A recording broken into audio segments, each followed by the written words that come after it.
I have just chaired a meeting of the NATO-Russia Council. We had a frank and substantial discussion on issues of importance to our common security. In times of tension, dialogue is more important than ever. So we remain committed to dialogue, and we will continue to keep channels of communication open. The first topic we discussed was the crisis in and around Ukraine. Allies and Russia have profound disagreements on the crisis.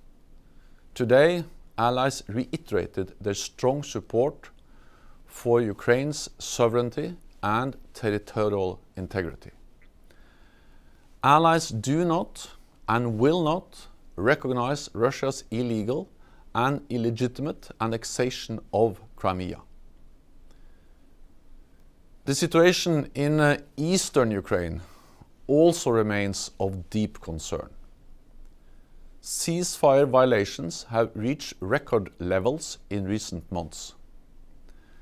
Heavy weapons have not been withdrawn, and OSCE monitors have repeatedly become targets.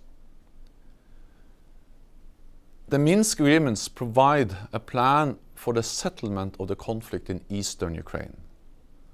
All signatories should fully comply with their commitments, and allies called on Russia to use its considerable influence on the militants to meet their commitments in full. We also discussed the security situation in Afghanistan, including the regional terrorist threat. Supporting Afghan forces to provide for their country's security remains crucial. That is what NATO and our partners are doing, with training and with funding, because a stable Afghanistan is in everyone's interest. So all outside actors need to play a constructive role in supporting the national unity government to stabilize Afghanistan. Finally, we turn to military activities, transparency, and risk reduction.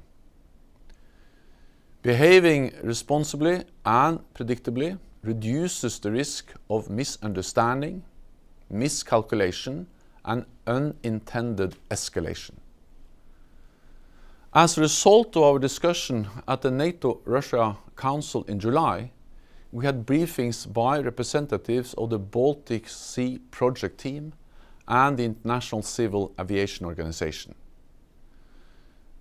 Their work has made an important contribution towards improving air safety over the Baltic Sea.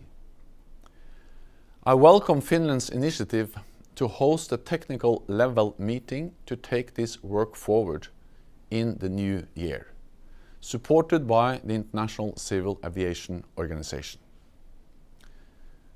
The meeting will review the implementation of the recommendations made by the Baltic Sea Project Team, and it will assess whether any further work needs to be done.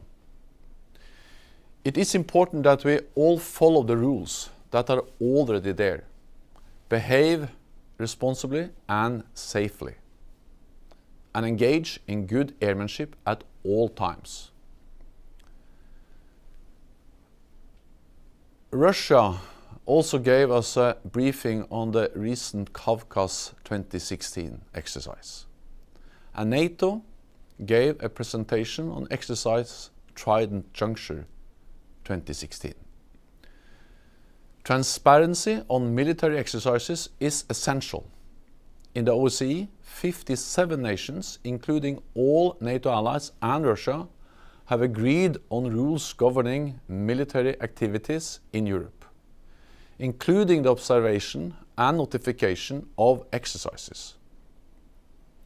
Today, allies raised particular concern over the excessive use of snap exercises.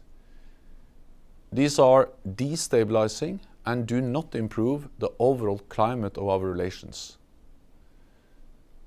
Many around the table called for NATO-Russia Council members to contribute at the OSCE to updating the Vienna document on military exercises and activities.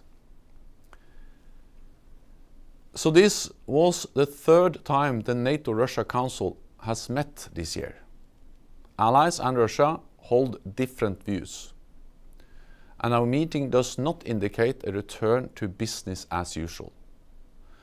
But without talking, we cannot solve our differences and improve mutual understanding. NATO does not seek confrontation and poses no threat. Everything we do, including strengthening our presence in the east of the alliance, is defensive, proportionate, and in line with our international commitments. NATO's goal is and remains to protect our allies, prevent conflict, and preserve the peace.